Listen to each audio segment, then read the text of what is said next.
All right, thank you. So I'll introduce the next speaker. I'll keep it short, apologize. So our next speaker is Dr. Noemi Vergopolan. I think she'll introduce herself, but I'll just say I've been very impressed by her work on SMAP hydroblocks. Very impressive model. I think you guys should check it out. But I'll just let her speak for herself. Noemi.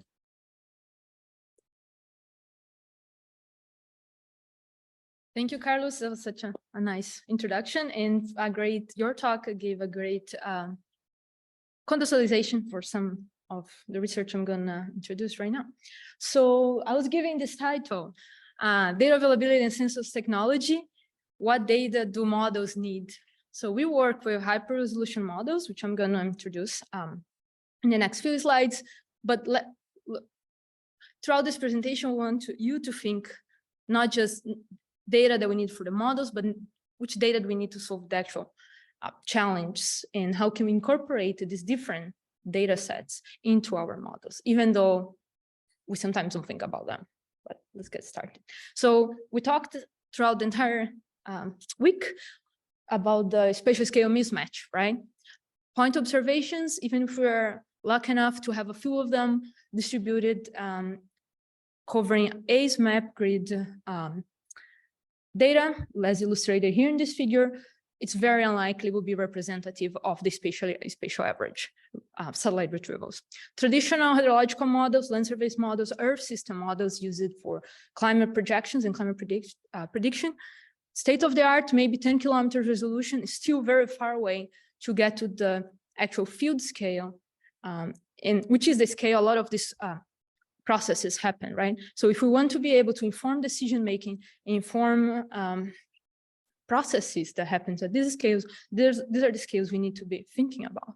So there's a huge need for approach that will reconcile data at these different scales, right? The scales that we model these processes, the scales that we observe them, the scales that the processes actually happen, and the scales we try to address impacts of climate change, human activities, you name it, right?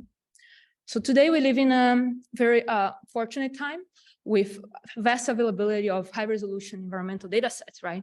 Derived from satellite observations, digital soil maps, like Carlos gave a very nice introduction early in his talk, vegetation monitoring maps, vegetation index, topography, meteorological data sets, reanalysis. The challenge is, how do we harness big environmental data sets and all the complexity of the Earth system that we can observe, right? How can we harness information from there? And today, like nowadays, we have opportunities with advances of statistics, machine learning, Earth system models, high performance computing, and we can address the soil moisture spatial variability challenge in ways that we couldn't do perhaps 5 years ago or 10 years ago. So now is the time to take advantage. The question is, how can we leverage now these opportunities to reconcile this data across different scales and support water resources decision-making, right? So one approach to address this challenge that we developed in Princeton University, it's called hydroblocks. This is an idea to derive the computational mesh of hydrological and land surface models.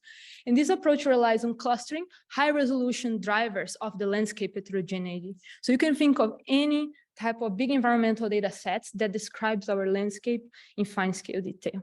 And through a hierarchical clustering algorithm, we can identify clusters or areas that we call hydrological response units in the hydrological community. But the beauty of this approach comes when you couple this mesh generator with a physically resolving model, right? With these physical resolved land surface models, we actually simulate interactions between soil, water, energy, and carbon processes. By coupling these two approaches, we can actually physically resolve the same process the core scale models can do at a very fine spatial resolution, achieving, like it's cutting here on the presentation, but 10 to 100 meters effective spatial resolution. We have demonstrated this approach through a simulation in the United States. So for which I'm going to introduce in the next slide. But effectively, what we need is big environmental data that describe our landscape, topography, aspect, elevation, height above the nearest drainage, vegetation types, vegetation index, and so on. Those we would use them to derive the computational mesh. And then for the physical resolved land surface model, we need meteorological input data, information on elevation, soil properties that's derived from digital soil maps and the data that folks in this room collect, right? So even when we talk about modeling simulation, it all comes back to the quality of the data that we're putting. So thank you, all the digital soil maps developers in this room. This is only possible with your help. And also land cover type data sets. So through this, modeling framework, we can simulate surface soil moisture across the many vertical soil layers of our model in the United States at an effective 30 meters resolution. This covers an area, continental US, a 7.7 square kilometer area. We can reduce the complexity of the system, being able to simulate instead of 8 billion grid cells in a fully distributed model with only 5 million clusters or hydrological response units. So this makes this approach highly computationally efficient to scale across continental domains. So to illustrate, this is a simulation that we perform across the US. We can see we can capture a lot of detail. The front rain front events moving from east to east, snow melting happening on the north Midwest of the US. After the different imprints of soil, of rain events across the soil, different soil moisture memories from the west to east of the US, soil moisture and water convergence through the riparian zones and so on. And we can spend the whole afternoon discussing all the processes that we can observe and simulate with these modeling tools. Can also zoom in into specific regions, looking, for instance, here at the Mississippi River Basin. We can account with highly detailed the interactions of soil moisture with the riparian zones, the imprint of human activities even. If you observe on the right, the reservoirs constraining soil moisture and river dynamics downstreams. We can observe rice paddy fields over the center of the Mississippi River Basin, the imprint of urban centers and roads crossing through the agriculture fields as well. Another location here is Sacramento Bay Area. We can model as well interactions with wetlands, imprints of urban areas, irrigation pipelines, the impact of aspect in the lower parting here, different angles and so on. So these are all physically based, physically driven processes, but they are still models. And as all models, they are wrong. They all depend on the quality of the data that we're putting in, right? So to some extent, we can bring a lot of realism simply by using novel subgrid tiling schemes and model meshes. But the biggest challenge comes into what are the processes that these models actually don't represent, what we are missing there. And one way forward to bridge this challenge is through data simulation, right? So one approach that I pursued was to then take these simulations from this physical model and then merge them with satellite observed brightness temperature. Right? I'm not gonna go into deep details in this presentation about the methods in here, but the idea is that we can actually use the measured brightness temperature from this map and merged with a simulated brightness temperature from this high resolution model. When merging these two, we can use machine learning and in situ observations to learn what are the biases and what are the errors of models and satellite observations in specific soil types, vegetation types, hydroclimate locations, and so on, such that when we merge these two data sets, we are constraining the bias in both of them differently in different locations in the US. Once merged this brightness temperature, we can retrieve back what is the merged 30-meter soil moisture data. So I also don't want to get too much into the detail on the data simulation because I know the remote sensing session was yesterday. But one of the really nice things we can use with these data simulation tools is to investigate and learn more about the process about models and satellite observations. So in this experiment, we take all the in situ, not all, but a lot of the in situ observations I had at the time across the US, and I calculate what is the added value of satellite observations with respect to poorly based physical models. And what we see here is that many locations, particularly across near the northeast of the US, where you have a highly dense forest, the satellites add very little value. And that's mostly because of all the challenges we have discussed throughout the week on using remote sensing over forested areas. Effectively, when we look into the validation statistics, we see that over evergreen deciduous and mixed forest, both satellites and purely based models actually don't do a great job. But when we merge both of them and take the best advantage of two different data streams, we can perform, as showed here in green, with the SMAP Hydroblocks dataset, very good results. So this dataset's open access was developed as a proof of concept initially between 2015 and 2019. It's been used by some collaborators in the community to forecast nitrate leaching in agriculture areas, to map species distributions across the southeast of the US, to infer reservoirs infiltration rates and so on. So there's plenty of opportunity for exploring these across many fields in our system. So I know I don't have much time, so I want to touch on these very briefly. With this data set now, we can focus not just on predicting and improving predictability of soil moisture, but also understanding the systems. And how can this data set help us improve our monitoring sites? So to answer this question, what we did an analysis looking to what is the soil moisture spatial variability at each 10 kilometers box across the US. And we were able to develop this map where it shows in areas in red where soil moisture is highly variable in space, in areas in blue with very little variability, right? We can also connect what are the physical characteristics in each location that drives this variability. And we see here is highly tied to soil characteristics, precipitation, and vegetation, so which are the main key drivers of soil moisture spatial variability. But we can go a step forward and perform a synthetic, a spatial scaling analysis by selecting some of these 10-kilometer grid box across the US, illustrated here on the right, and upscale them to a coarse resolution, right? And compute what would be this change in spatial variability. Here, what I call here information loss, right? So in some places, like in the first row, you will see if you carson the data from 30 meters to 1 kilometer, you have a 21% information loss, which is maybe okay. Some other locations, such as location 7, when you carson the data, you have a 74% information loss, which means that all the spatial variability of the riparian zones in these areas vanish. We lost it, right? So if we map this information loss across the entire US, we come to this map, which shows us 58% of the information is lost simply by a scaling issue, right? And this can get up to 80% in many locations, particularly here over the forested areas, which is of critical interest for this community.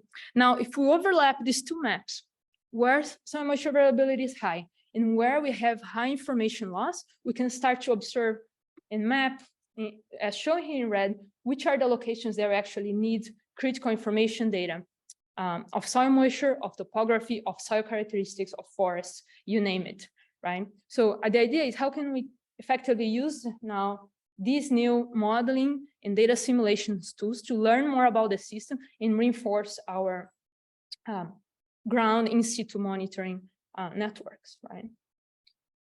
One effort that we're pursuing now at GFDL, we're combining now this hydroblocks framework with actually Earth system model that has a dynamic vegetation model attached to it. So we can actually simulate plants growing from all the way from grasses to fully developed trees. And the idea that we're pursuing now is how can we now simulate canopy height and MOISST LAI to retrieve biomass pool of leaves, sapwood, and root zone. So in a similar approach to SMAP hydroblocks to assimilate now vegetation biomass. So we can now start to retrieve at the very hyper-resolution scales, living vegetation biomass. And when this framework eventually gets integrated with the soil moisture, we'll be able to explore some questions that we were talking earlier this morning on forest droughts and actually water content inside the plants through also a remote sensing and data observation perspective using this highly complex and data-hungry approach. But I think this is where what we should embrace if we want to tackle and address this challenge that we haven't been able to solve up to this moment. And with that, I'm happy to take questions.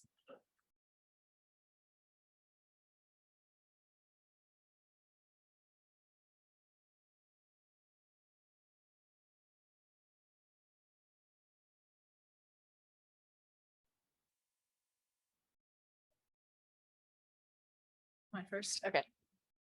Hi, thank you for that. That was really impressive. I'm just kind of in awe about how much data that requires and processing power. My question is, it looks like the meteorological data might be your limiting factor resolution-wise, and maybe why you have so much data loss, information loss on the coast and in areas of like complex terrain.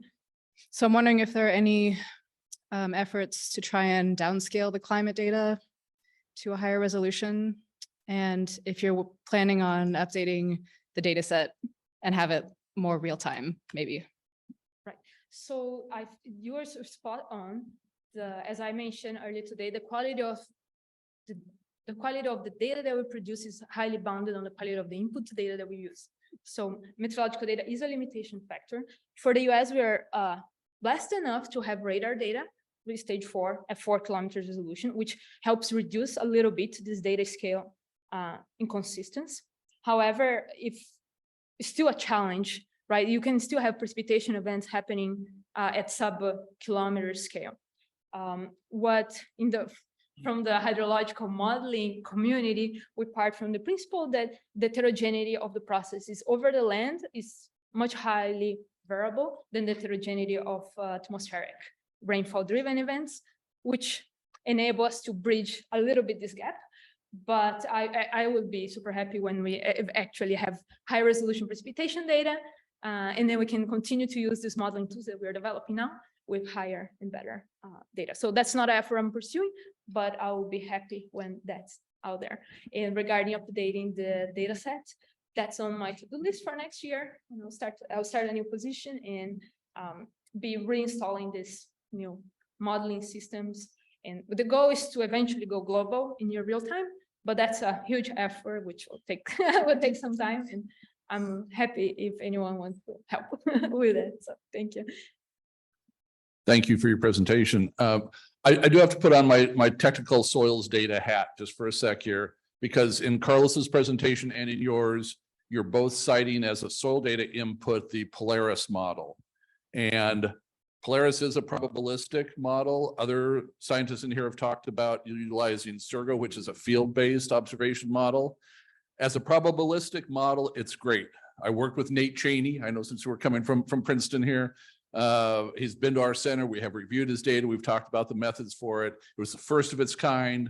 It rocks, but it shouldn't be combined in analyses with Surgo data, or whether it's Surgo, GNATSCO, any of the other ones, because they're two different philosophies as far as the formation of that data set. So I would caution both modelers about combining the use of those. So we actually have a paper that came out in January where we run the same hydrological model with a set of 4 different digital soil maps data sets, no calibration, out of the box. Using these different data sets, we use pedotransfer, 3 different pedotransfer functions. So we set up a set of 12 different experiments, so different data sets, different pedotransfer functions, and we evaluate the accuracy of this same hydrological model to simulate soil moisture with the different soil maps. And we actually found 2 things. One of the things is having vertical soil information is really important, but also that even Polaris actually perform really good, ranked the highest in terms of soil moisture accuracy. So I totally agree with you on having a more physically based field measurements model. It's important, but from a hydrological modeling perspective, Polaris has been really great for improving our predictions.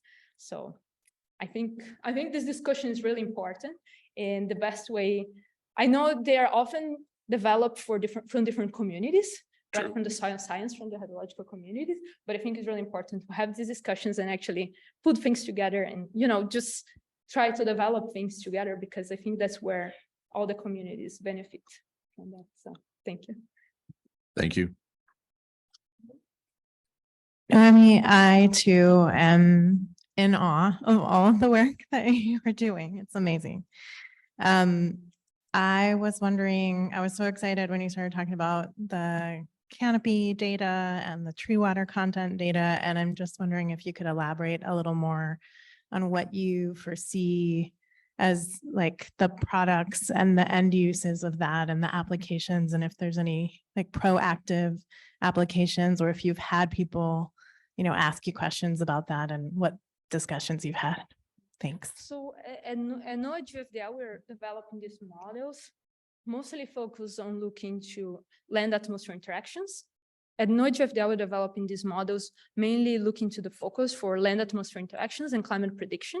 There is a push to better use information from soil moisture and vegetation dynamics for drought, but I don't think in looking like ecological droughts, but I foresee that these models have the potential, because we actually simulate capacitance and plant hydraulic stress that can be better enforced with remote sensing observations. But we don't have anyone working on that at the moment, and it would be great to collaborate. And we're actually looking forward to collaborate with folks interested on these problems. Yeah, and we should talk for sure. Thank you.